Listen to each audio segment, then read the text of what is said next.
Hi, everyone. I am so excited to have Dr. Rahesha Amon here. She's an award-winning career educator, executive, Google GSV Fellowship alumni with more than 25 years of leadership experience.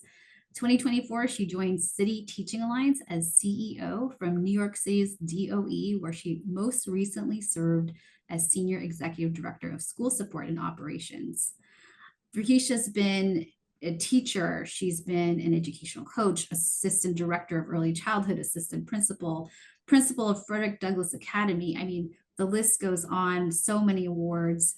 In addition to her degree, she's got a doctorate degree from NYU, a master's degree in educational leadership from Fordham University, a bachelor's in arts from North Carolina Central University. Rahesha, I am so excited to have you here. Thank you for joining us.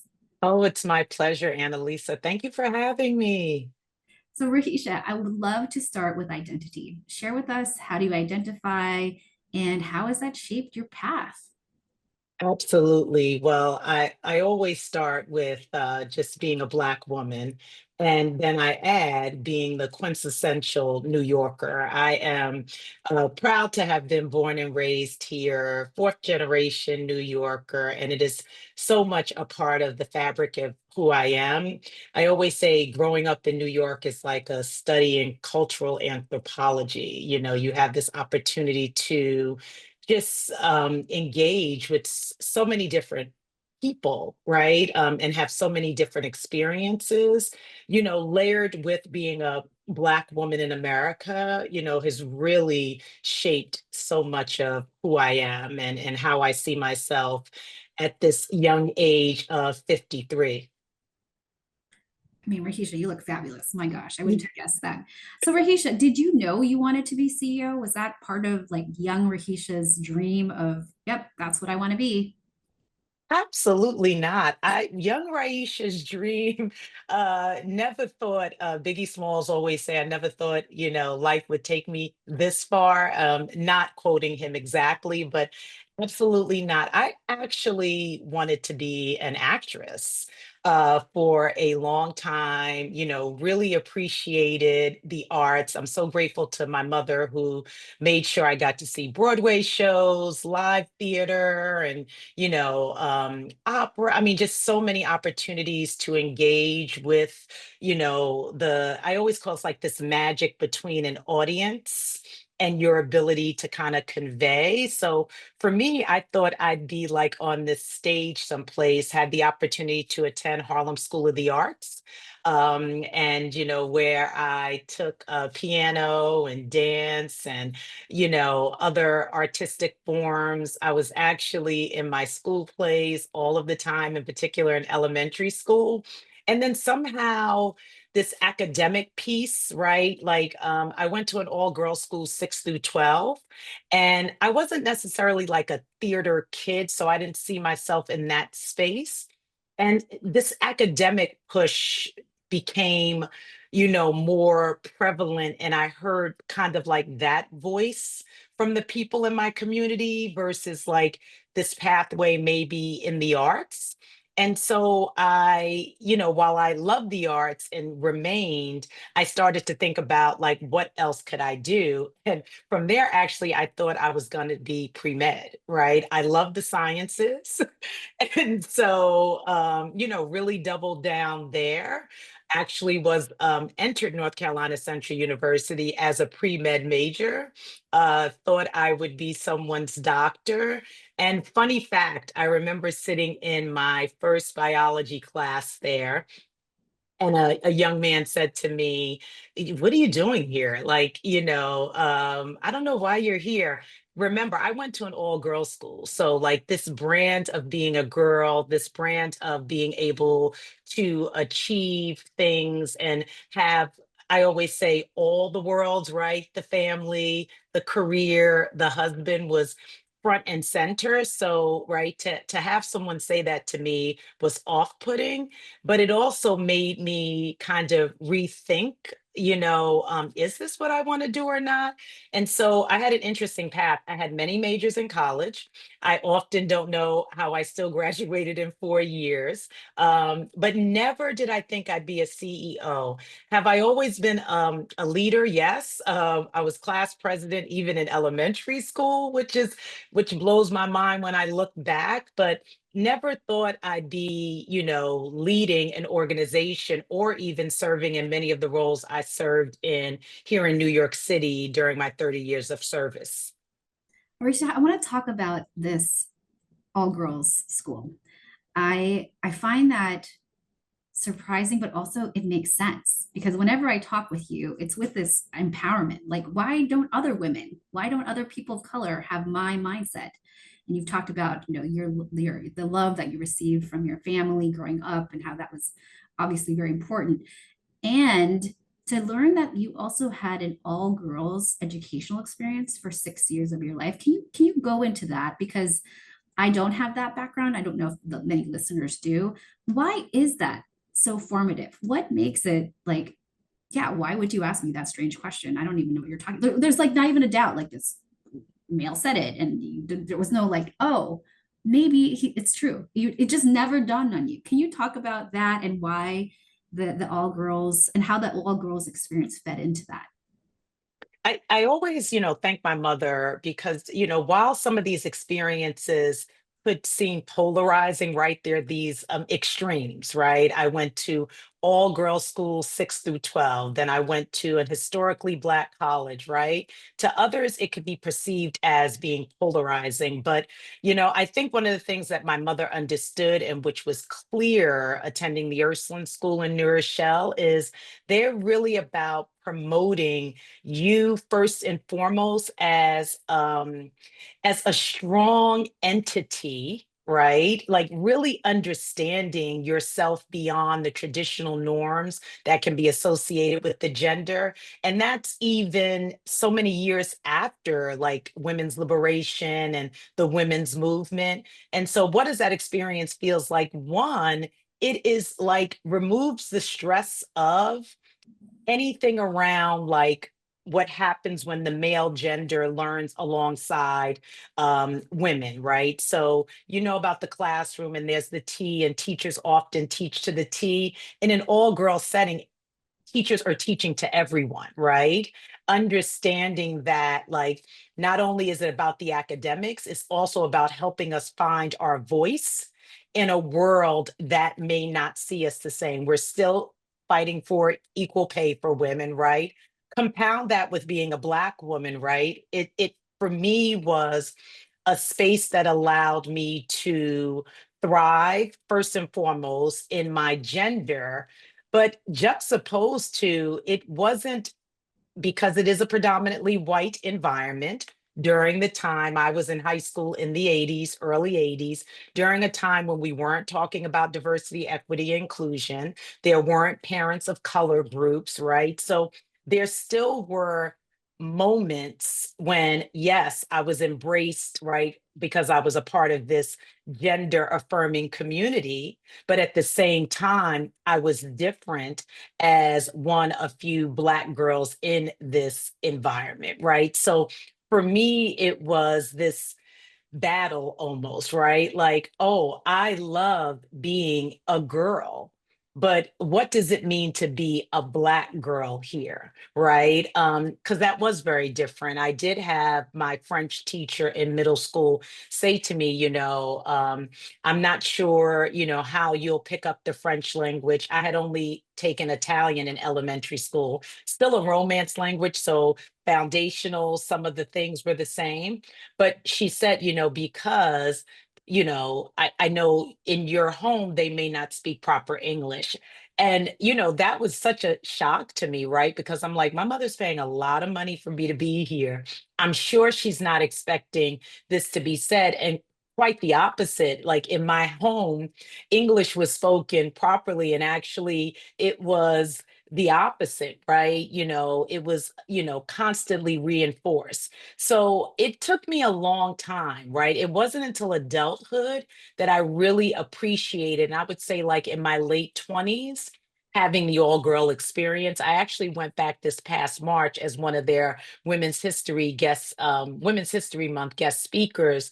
And, I spoke a lot about the intentionality around the branding that, this all girls environment really inspires and actually I think champions, and what I've recognized is in my adult life I've sought circles out that are gender based, right? So my sorority, women's groups that I'm a part of in education, right? Leadership opportunities, I'm in one now, the women's executive leadership through Coro, right? I'm still in this older age seeking out opportunities where my lived experience based on my gender, right? And some of the things that come with that are central and focused. So I look back now, yes, there were some experiences about going to that all girls school. And I think more that's based on race than gender that weren't pleasant. But what I learned is I found my voice, right? I knew to always stand tall. My identity was not going to be shaped by being in relationship with a man. Instead, it would complement who I was. So there were many affirming lessons. And most importantly, like academics were not competitive based on like gender and competing with someone that a teacher may see should do better in biology or in chemistry. Academics were excellent and they were rigorous, right? And the expectations that it was that we all could and should and would. Rahisha, I can see how much this has shaped just your career acceleration to be CEO. It would make sense. I mean, why wouldn't you? If you declared it, it's a possibility, then let's make it happen. So I want to talk about that. You are at the helm of an organization and you're leading, and yet people don't know your background, right? People they don't know what's in your head. And so bring us in, right? People see you and you are standing in your power, very clear. And yet there's imagined tension. I face tension, so I'm just projecting on you. Imagine there's tension, what people stereotype, even as a people inside your organization. I'm not even talking about outside. Can you talk about how do you stand tall and also help people with their own mindset, because sometimes this happens with women of color, right? You're just, what are you projecting on me, your own work? And so I'll give you a very open field here, but what's coming to mind as with your security and seeing others insecurities or projections, how do you handle that? Yeah, I'm really less concerned about that at this stage in Hmm. my life. And so the handling is very different. I don't really see it as an obstacle, right? Or something that I have to deal with. I've recognized, I mean, I've now been leading adults in these kind of salaried positions since 1999, right? When I took my first administrative role as an early childhood director here in Manhattan. And so I would say in my earlier stages of leadership, I definitely felt or even perceived, right, that people were receiving me. One, obviously, I'm Black and I'm a woman, right? And there are many stereotypes that come with that. And so often I would try to make sure I was the opposite of that, right? And you probably suffered a lot from perfectionism, right? Whereas as I've evolved and taken the time to really understand who I am, the work that and the love that my family and my village has really poured into me, like even, my name is Rahesha Amon. I mean, it's very meaningful and powerful, sun goddess of light, my last name being very connected to Egyptology. There is a power that comes within me just from my naming. It was just a matter of me stepping into that power. So now, how do I handle it? I just stand very firm in who I am and what I know, showing up very authentically, right? And so what I found is as I've gotten more confident, and it's again at 53 years old, it has taken me some time. I still feel like I'm that awkward girl. Like, often when I walk into a new room, I'm more of an observer. I am an only child, so I'll step back before I step in. But in this role of CEO, it didn't matter to me what the perceptions were going to be. Right. Because one, now I have a track record of success and receipts that I'm really proud of. There's a level of confidence that comes with achievement. There's also a level of confidence that comes from failure, right? Because I've learned some really valuable lessons on this leadership journey. So I don't receive any of that any longer, right? Mhm. I'm not staying up at night wondering what do they think of my curly hair versus if I've decided to have my hair straight versus if I decide to wear braids, right?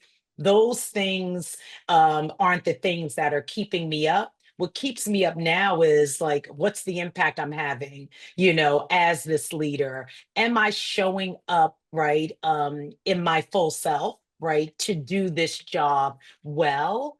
And I don't see myself any longer as having to shrink, right, or having to worry about what you think about me based on your lived experience. Mhm. And I kind of end here. This is a national company, a national organization, a national enterprise with employees that represent over 23 states across our country. So people are coming to this work based on their own, as we spoke of, lived perceptions, based on the geography in which they've, existed.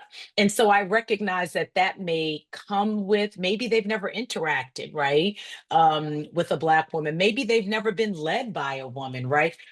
Even in this space, maybe they've never been led by a New Yorker, right? So there are so many things that I could have brought here that I am grateful that in this stage in my life, I'm able to say, look, you are a New Yorker, you are Black, and you are a woman, right? And so those are the things that people may know and see, but you are highly competent, highly skilled. You are definitely a leader who is tuned in and who is caring and concerned about people and impact. And to me, even what's become most important is this is my life's work, right? I believe in the power of education. I believe that education is a civil right. And I believe that every school community deserves talent, whether it be at the teacher assistant level, the teacher level, the assistant principal, school leadership, or district leadership that is well prepared, that believes that all children can and will succeed, and comes to work every day in that way. And so, this to me, is about this mission, right? Which allows me to, I don't want to say separate, but not be anchored or centered in what other people think about me when they see me, hear my name, hear me speak, instead of let me put this forward. And yes, this is who I am, but this is what's important here. We can talk about the other things, and we will, and we have to, but this is what's important. And I'm not owning your stuff. Mm, mm. I'm not owning your stuff. I mean, I love it's so wonderful to hear your story and foundation and the the evolving of earlier in my career. Yes, it was a question, but I'm very clear that I'm not going to live in your lived experience, although I will acknowledge that it's different, and yet I am in my power. I want to talk about this mindset in terms of you're a CEO, and this has it's so inspirational to hear you talk about how you can look in the mirror and say, here's my identity, and I'm highly competent, highly skilled, and stop with the receipts.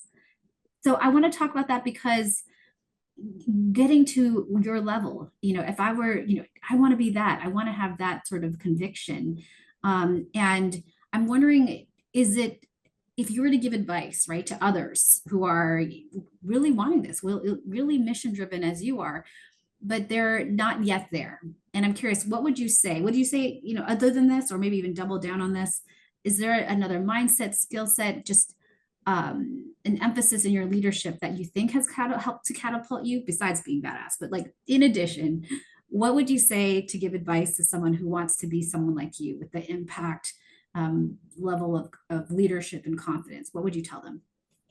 Well, I'd start with when someone says, be someone like me. Well, first be yourself, right? Mm, Like, really just be yourself because we are all so unique. And right, there are so many magical gifts that we each have.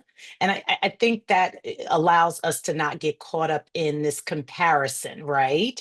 Right. Because then you're chasing your dream, you're chasing your light versus someone else's, right? And I always say, being an only child, like I was my own competition and still remain that. And then Dr. Lizette Nieves always says, trust the process.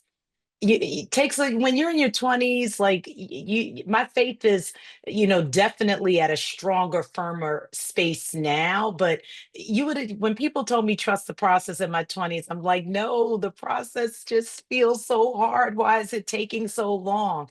But everything that is happening to you is really for your good, right? Obviously, there's some intentionality that has to come into, like, your thinking around your training, right? So when I say that, like, I was intentional around the programs that I sought, right? Even my doctoral program, being a part of a cohort of cross-sectoral leaders, the opportunities to be a part of fellowships. You mentioned ASU, GSV, the Google Fellowship, but I've been in others, Innovation for Equity. I've been a part of the Women of Color Educator Collaborative, right? So I have constantly sought out opportunities to learn and grow, to really understand what I'm doing at the moment, but to also think about expanding, right, my own current thought. I had the opportunity to be a part of the Sterling Network. And that is a group of 40 New Yorkers from, actually a lot of them nonprofit spaces. But this is when I was in government. And I was fascinated by this because I wanted to learn then. This was probably 9 years ago, about nonprofits and how they work, and what are some of the ways in which they think about this being their focus, right? So I say, be intentional around your own learning, right? Beyond the degrees, what are the things that you need to add to your toolkit, right? So believing in yourself, trusting the process, I equate that to having great faith, making sure that you're constantly strengthening your toolbox. And then this board of directors, I cannot thank the people who I call them my personal board of directors, who have believed in me. And I'd start, like, with my fifth grade teacher, Mr. Friedreich, who over at Public School 71 in the Bronx, who, Raisha, I need you to do this. He put me in these leadership roles, right? And roles that I didn't think about that, right? And, that kind of started my trajectory on this class presidency. But from that moment on, I mean, early on, I recognized the power of relationships and staying close to people who, one, believe so deeply in you, right? I have this list. One of my mentors said this to me years ago. She said, Raisha, as you meet people, keep a document. First, it was in a notebook with their name, drew you to them, and their contact information. That list is now over 1,500, right? And I am able to, my team now, when I'm like, wait, I know somebody, I'll go back to that list. Some of those people I don't keep in contact with. Many of them are my thought partners. They're my biggest cheerleaders, my advocates. They're saying my names in rooms. So relationships matter, right? Relationships matter. We don't go into this work to make enemies, right? We go into this work to make friends, to build communities, right? Communities of powers, coalitions, right? Some people speak of. But first, you need that personal community personal board of directors, then that greater coalition, right? So you have resources and you have access.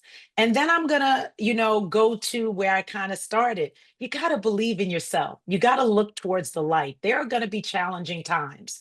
Right now, we're living through some challenging times. And I'm constantly, though, remembering to look to the light. I have pictures in my home office of Harriet Tubman, uh, Asada Shakur, Coretta Scott King, and often people will hear me use three of them when I speak about how I show up in the room. And often I'm Harriet, right, where I'm having to do things quietly in the dark that I can't tell people about, right, because I know that there's a bigger a bigger thing on the end. That's something I'm trying to achieve, right? So I'm moving like Harriet.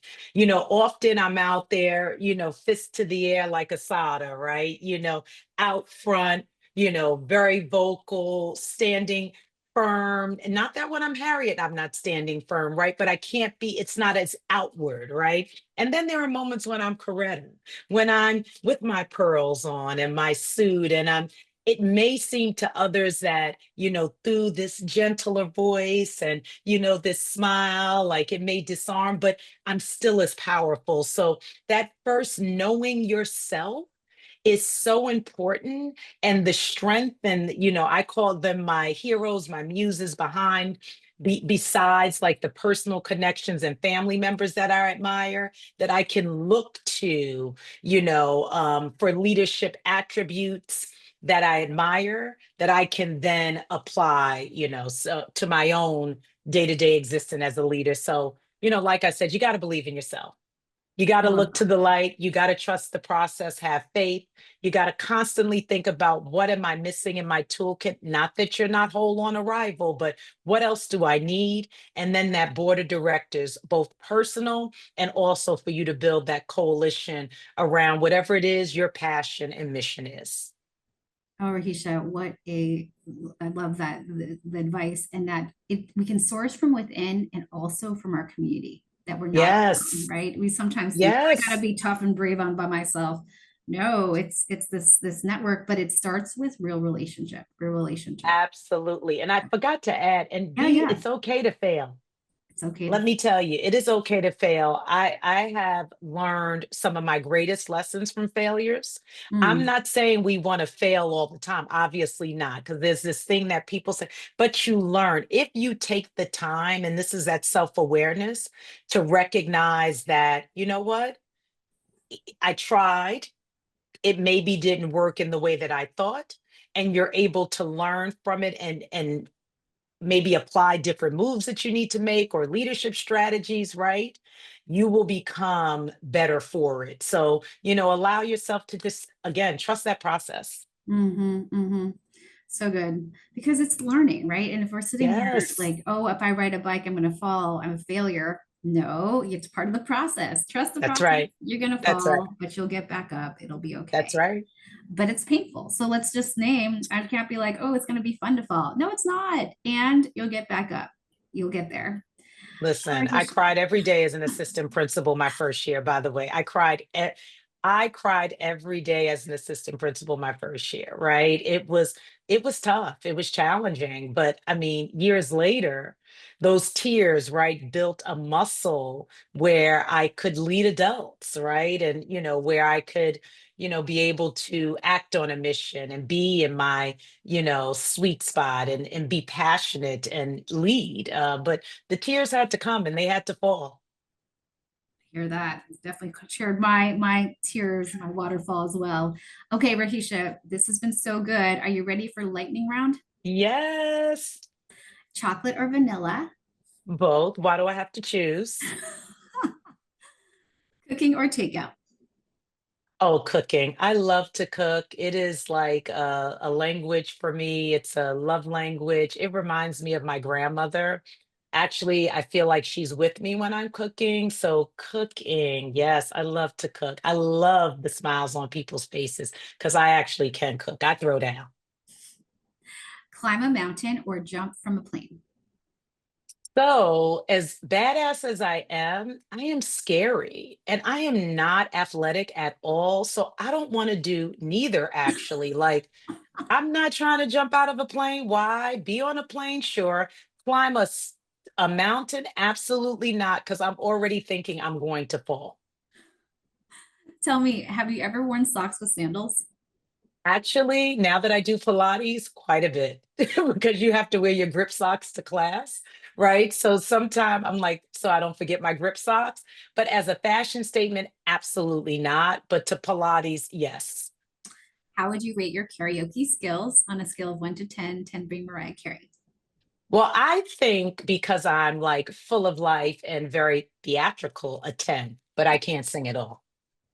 But I can move the crowd, right? Like the crowd will be like, keep going, go Raisha.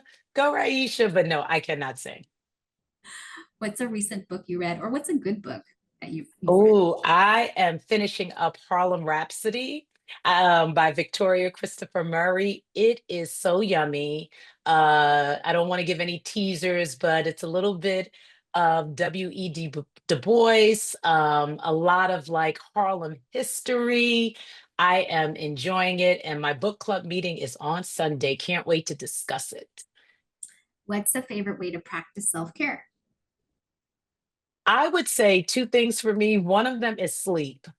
I did not grow up in a family where like you're supposed to sleep. Actually, my uncle stopped by my house and he said to me, I don't understand. You're always sleeping. I'm like, really? Because then when do I work? When do I cook? Like, stop. Right. But now it's the gift of rest, really. And when my body is tired. But if I'm thinking about like self-care in the way that people think it is the way I am caring for myself by exercising, what I'm eating. Didn't always have the luxury of figuring that out, especially when my daughter was in-house and younger. There was spaces in my life where I could gain considerable amount of weight. Jobs were very stressful, but now being able to go for a walk, I am a Pilates disciple. I also love bar. Like those things, movement are so important for me. But really simply, every day I make sure I walk at least 30 minutes. And it is my time. I am quiet. I used to walk and talk to people on the phone. No, I'm just walking. I'm looking around. I'm breathing and love it. Really enjoy that gift to myself. And it's free. Yeah. Oh, so good. What's a good professional development you've done? I would say it's funny. I've been thinking a lot about that. Most recently, I just am in the inaugural group of the Women Executive Leadership Mhm. through Coro, and we just had our 2 retreat days. Phenomenal, really phenomenal. I can't thank them enough around their intentionality of how they, one, just program the days. I think that's so important, but the content. We did a lot of personality inventory and how that shows up in your leadership and, being able to flex, really powerful. And that was just 3 weeks ago. Nice. What is your definition of a boss mama? Raisha Amon in the flesh. I mean, and then the 2.0 version, my daughter Savannah, I mean, look no further, right? I mean, I could look backwards to my mom, Doris, to my grandmother, Sadie. I mean, these are women who, are unapologetic, right? Who stand firm, who believe in things that matter, but most importantly, who anchor everything in love, Mm, joy, and have great faith. beautiful. What advice, Rahisha, would you give your younger self? Girl, trust the process. And you were and are whole on arrival. Hmm. Hmm. Where can we find you? Like LinkedIn? Anywhere else? Yes, I'm on LinkedIn, Instagram. I always call it the old book, Facebook. I'm on TikTok. I don't post, but I do love TikTok. And I'm here. I'm around. I'm in New York and all over the country. We're in Baltimore, Washington, D.C., Philadelphia, and Dallas. So if you're looking for me in person, which I love most, those are the places I often am. Last question. final ask, recommendation, parting thoughts to share? Yeah, I mean, I'm gonna go back to, you are enough. You were whole on arrival, and trust the process. Life is good. It's a beautiful roller coaster ride on this side of town, on this side of 50. I can say truly trust the process. It really is all rigged in your favor. Wow. Amen. That's Rahesha, thank you right. so much. Thank you Oh, for no, this. I thank feel so you. full of like light. I appreciate you and our friendship so much. Me too. Thank you, Annalisa. You've been a blessing to me, really. And thank you for this opportunity.